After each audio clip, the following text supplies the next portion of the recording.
Oh my goodness, people, how are you today? I've missed you again. I'm back from my hiatus. I think one never knows. One of my desires of manifestations is to travel on vacations with wonderful people. And I have been. It's been amazing. All right, so I want to talk about the Yoga Sutras by Patanjali right this minute. I want to do a short series. I have a lot to talk to you guys about, a lot to do, and just little time because of grandbabies. And that's a good reason not to be here with you. But I'm doing some yoga teacher training. It's super fun.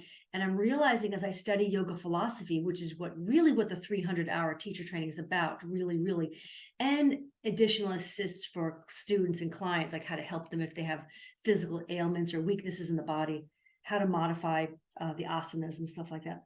Okay, so as I read through the sutras, there's 4 books to the Yoga Sutras, which are written, maybe 1500 BCE by someone known as Patanjali, but it could have been a group of authors, just like a lot of Holy Writ. It's attributed to a figure, probably even to honor that figure, but it might have been a Patanjali type of school.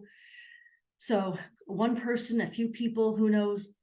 Anyway, the Yoga Sutras are about an 86 to 96, I forget right now, sutras, which are little pithy, concise aphorisms in 4 books. And the first book is called the Samadhipada, and it talks about union with the divine self. And I just realized how clearly and easily this overlaps with my own mindset coaching. It's quite wonderful. So I talk about having a goal, and then I talk about doing all that mindset work to undo one's negative thinking, limiting belief systems, culture, family life, family of origin, school, teachers, things like that, people and our own thoughts, maybe our own generations, maybe our own parallel lives, which are causing us, if we let it, to limit us. And I'm reading now, and so I just want to go over some of the early sutras for you and just read them and then talk about how it matches with mindset work.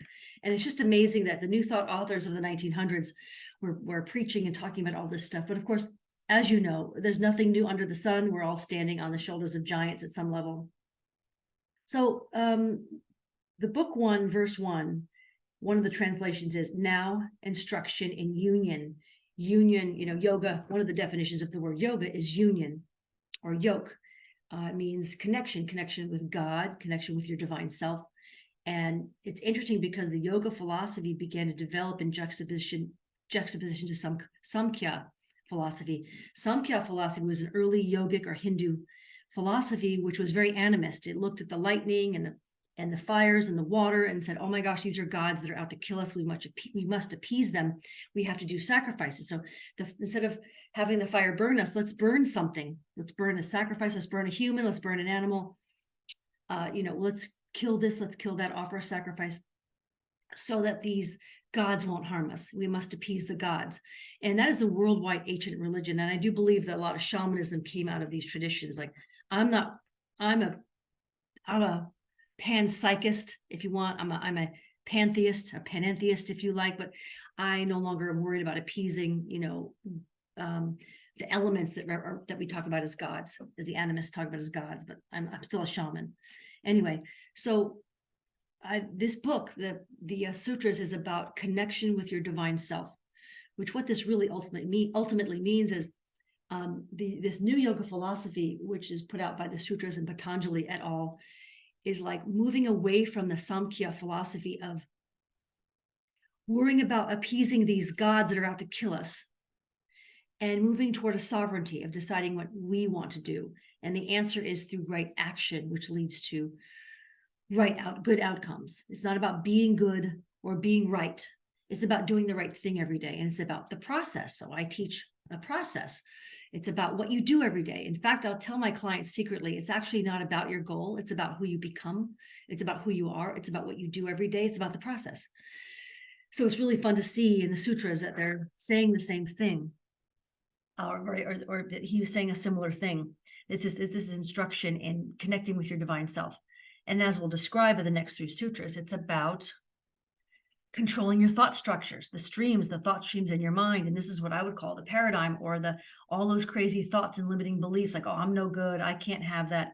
She's no good. I hate him, her. She said that to me. I'm so hurt. I'm a victim. Okay.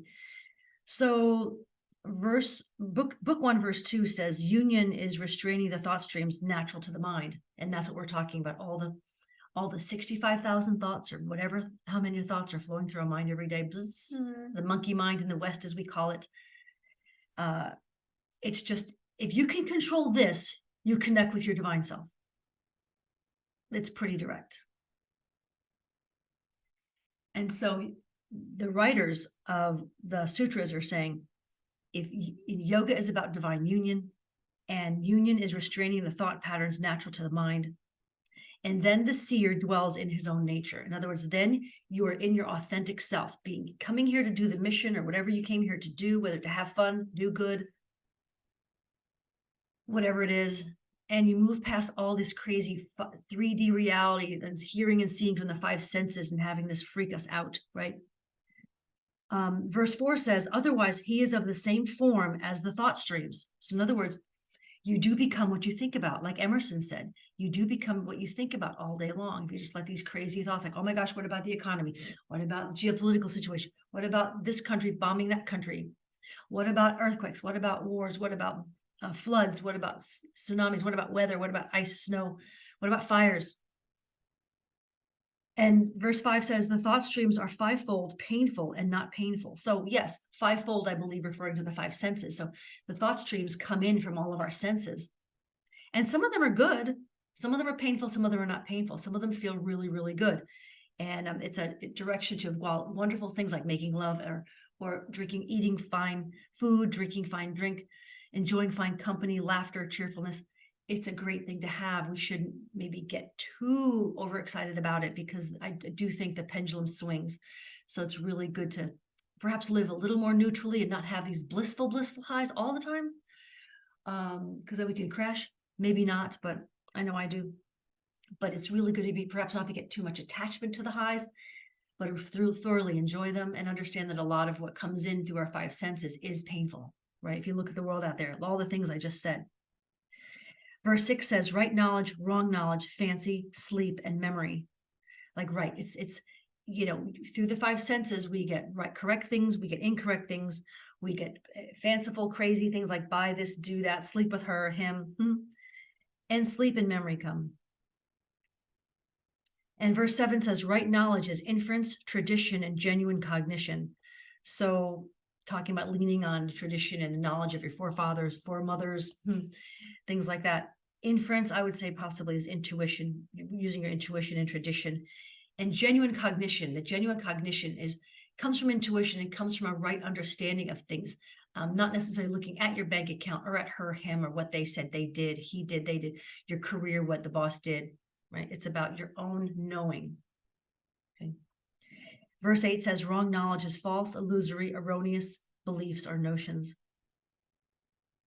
Yeah, it's just, I will tell you that you are what you think about all day long. And it's super important to watch your thoughts, because if you think them long enough, they must manifest in physical reality.